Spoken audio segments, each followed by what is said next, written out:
Aloha, welcome back to Aina Bear Farm. We are down near the road, obviously, on our property, and I've got this section of the food forest that has by itself never done that well, and there's also some issues with the design down here that are affecting the rest of the food forest. And so I picked a good day to talk about what that issue mainly is, which is the wind. It's a pretty windy morning here, and this area is super exposed, and the wind just comes blasting through here and has a really negative effect on the trees here, but also as I pan back towards the rest of the food forest, you can see, just how much it's moving the trees back there as well. And we've got kind of a wall of green back there. So just on the other side of that, it's really nice and calm. So that's right now acting as the primary windbreak. But because there's a lot of fruit trees right there in the front, right here in the front is a Namdokmai mango. And, we would like to have a little more protection for that whole area. And ideally, if I had an unlimited budget, I would do what I've done here, which is put in clumping bamboo species that are really good at windbreak. So this hedge has been in for 1 year, so it's still got quite a ways to go, but it's really doing pretty well. This is the tropical blue hedge, sometimes referred to as Barbie, and it's got a nice blue hue that you might be able to pick up on the newer shoots there. That's really attractive as well, but selected it specifically for our elevation, and I think I have a video where we actually installed that. I want to know more about that. But since bamboo is expensive and I don't have the time to go and propagate all of that at the level that I need to take care of the issue down here, we're going to go with a fully different idea. And then just to give you a little bit more specific idea of what we're dealing with, this is a Yamagata grafted avocado that was planted at the same time as a Kahaluu avocado about 5 years ago. The Kahaluu now is over 15 feet tall, has made multiple crops of delicious avocados, whereas this one is just struggles to stay alive. And it looks okay. I feed it, try to take care of it, and there's other issues at play here too. The soil down here is not as good. It's much rockier, and I think it's harder for the taproot of the avocado to make its way down through that rock. But the wind is definitely an issue. I've seen this tree defoliated many times, and then the leaves just get all beat up too, which is not good for the overall health of the tree. Even this ice cream bean, which are usually troopers in the wind, is taking a beating. This is a canoe crop, the kukui tree, so not native, but brought here by the original Hawaiians and was often used as a windbreak. But even it is just getting really beaten up right here. And I can kind of see the culprit as I pan this way. That's the ocean. And between here and the ocean is mostly cleared pasture. And so it's just creating like a wind funnel that just blasts straight from the ocean right into our food forest. Not good. So here's our fence line, and I have had a few attempts at kind of getting this started. I've put in stick propagated Gliricidia and kept some of it alive, about half of it, which is about normal, the rate I usually get. But it's not thriving, and it's certainly not filling in fast enough that I really need it to. And you can see these bananas beaten up in the wind. Behind it, a larger ice cream bean tree that's almost entirely defoliated. So we need more. So there's a lot of ways to deal with that. But what I want to do here is create like a multi-process video. So this will be a longer video, but you could watch it in stages if you like. And so right now we're in the planning phase and we're getting ready to kind of break ground here. I've got to cover what is about 80 feet of fence line.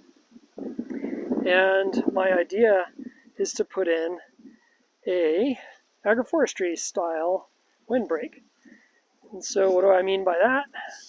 I would like to try to plant a large diversity of different seeds in this area and a couple of seedlings that I have, and let it really overfill itself and then kind of self-select what ends up staying based on, you know, what's happy here, what's healthy. This is all guinea grass here, by the way, so you can see the taller grass up against the fence and then the cut grass behind it. It actually makes good mulch, you can see right there. And so what we'll do is we'll come and weed whack this down to nothing so that we've got all that mulch material that we can then, you know, rake up the hill. Then we've got to cut out about a 3-foot section of this guinea grass to give our seeds a chance. And getting water down here is also going to be an issue because I don't have irrigation down here and it's kind of an inaccessible area to be dragging hoses constantly. And so we'll also sort of see not only what can handle the wind, but what can handle intermittent dry periods in between the times that I can get down there and water. And the last part of this initial planning phase has to do with, you know, what we're going to plant down there. And so again, going back to my budget, which is pretty much zero, I am thinking a lot about, you know, what do I have? And I've got a lot of pigeon pea, which if you've watched my channel for a while, you know I'm a huge fan. Some right here, all over my farm. There's the seeds hanging ready for me to grab whenever I like. And that in and of itself is not going to do much, but it's really fast growing and it's a nitrogen fixer, it's tap rooted. So it's just going to like establish itself quickly and maybe give a little bit of shade to some of the other things. It'll take a little bit longer. I'm going to put in Gliricidia seeds because when they take, they actually really take off. And if I pan behind me, we can see here is a nice example of a Gliricidia when it's more or less fully grown. Defoliated right now, and that's more cyclical, like it's produced a bunch of seed pods and so it's going to fill back in. Handles the wind decently. And I'll mix in some Sesbania seeds with that because I have a lot of those. I have some mango seedlings just grown from like mangoes that I've eaten that I was going to graft onto, and for various reasons I'm not going to use them for grafting material. So I figured I'll just throw those in there and see what happens with them. Mangoes are actually fairly hardy against the wind and they can handle drying out, especially if they've got some protective support trees around them. And then I've got sugarcane that I believe I may come in and add that kind of behind the initial row to provide sort of like a secondary layer of windbreak and to have something that's technically a crop that if I wanted to harvest it, I could. So that's what I'm thinking at the moment. Like I said, I'm going to go and start clearing this. So once I've got it cleared, I will show you guys the next phase of putting in the seeds and just trying to get that all set up and ready to go. All right, we're back here on day 2. Day 1, I was able to weed whack this whole area down to like just, you know, fine grass, dig all that guinea grass out, get it out of the way. And then I was able to dig holes for the mango trees. So I've got 6 mangoes in here. And like I mentioned before, these are trees I was going to graft onto, but they turned out, for a lot of reasons, I wasn't going to end up doing that. And they've just been sitting in these pots for a really long time. And so I decided, hey, I'll throw them into this windbreak. And mangoes are not a tree that you usually think of that would go in a windbreak, but they're pretty tough trees. They can handle wind, they can handle drought. They're going to basically grow no matter what. This is not a place where you're going to get a lot of flowers and fruit on them. I mean, the flowers will just get blasted off, and I'm totally fine with that. Maybe I will get a few fruit one day, and that's just kind of a bonus. But for now, I just kind of want to get them in the ground. I thought, hey, I'll integrate them into this system. I've also got some varieties of seeds here that I'm going to be planting. And so in this bowl, I've got a mix of Pigeon Pea and Gliricidia seeds. And these are the Sesbania seeds. And then I've got a handful of Acacia confusa seeds that I'm going to sprinkle through here, but I'm not going to put a ton of those because I get a really high germination rate with those, and I don't want them to be like everywhere. So what I've done is I've dug a trench down here in the front, and when I'm planting a lot of pigeon peas, I like to plant them in a trench. So I figured I would just kind of demonstrate how I plant like one of these little sections from mango to mango, and we'll just kind of show you that, get it all set up, and then we'll cut this video, and then I'll do an update as everything starts coming in and kind of show you how it's going. So for pigeon peas, I just do like one every, I don't know, 3 or 4 inches. You know, it can be pretty haphazard. It's not that important, but you get a high germination rate with pigeon peas. So you definitely don't have to worry about, you know, a lot of them not sprouting. But once they're up, some of them do better than others. And so this is kind of my way of ensuring that I get at least a few strong pigeon peas in every section. All right, so once you got that, just quickly fill that ditch in. Okay, so we got pigeon peas planted, easy peasy. Then I'm going to plant 2 Gliricidia seeds in each of these little kind of depressions here. And I'm going to cover those up.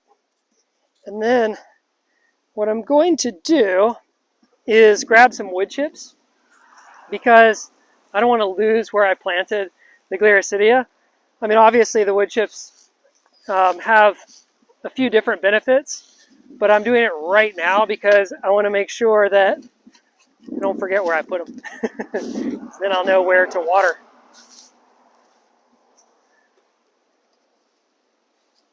So just a light layer for the wood with the wood chips, because if you put them on too heavy, the Gliricidia actually has a hard time finding its way up through those heavy wood chips. But obviously, the major benefit with the wood chips is that they're going to really help the ground stay moist while these are germinating. See, and we'll add like a little bit more to kind of cover that area.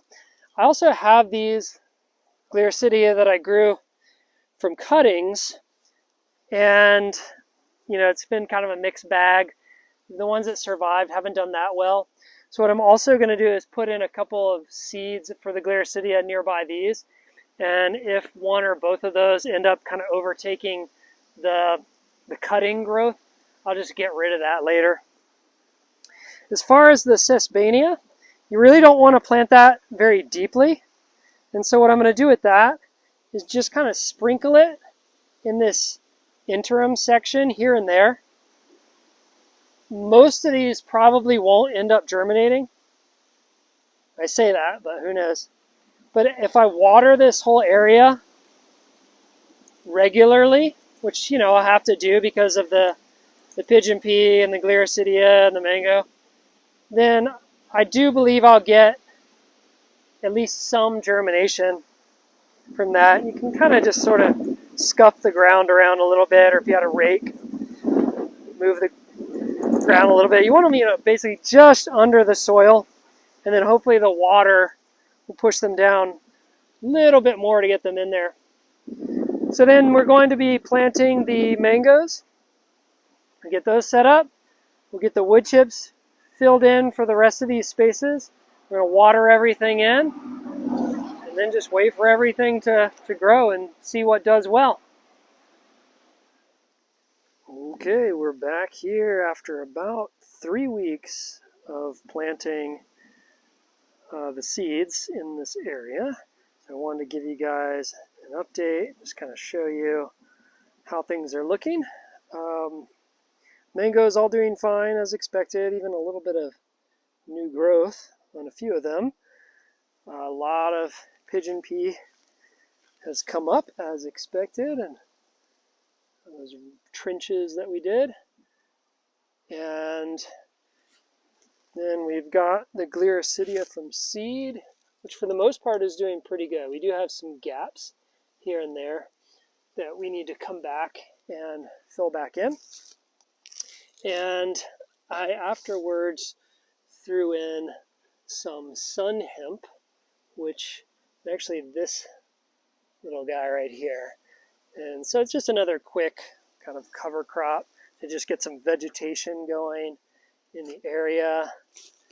We've got some grass that was left over that I need to come back and get rid of before it, gets so big that we end up having to disturb things by digging it out.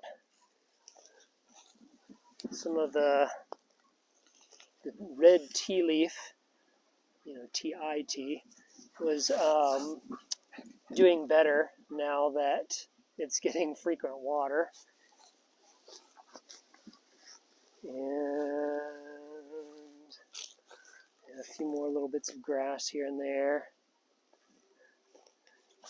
We had a little bit of Sesbania come in. Oh, there it is. This is a good one to be able to see, I think. This here is the Sesbania. It's got that kind of telltale legume leaf pattern. But I do anticipate that in most of the other Sesbania will take a lot longer to germinate, and that's if it does at all. You would get a much higher success rate if you scarify it and soak it. I just, don't care that much. It's kind of just like a extra thing. And as you can see, Ash, the dog, coming and going, that's been another issue, just trying to keep him out of this area while the little fragile seedlings are going. But that's another part of the reason that we overplant and, just kind of hope for the best. So we're on our way. My hope is that after about a year, we'll have maybe a head-high, nice solid wall of vegetative material. And then from there, we'll kind of start growing exponentially. And 2 years, we'll be blocking most of that full brunt of the wind coming in, which coincidentally is running high again today. Gusts up to 50 miles an hour yesterday, today, and expected for the next few days. So it is a regular occurrence. We are really in need. We're on our way. Thanks for watching, everybody. Let me know questions, suggestions, as always. We'll see you back here next time at Ina Bear Farm. Aloha, guys.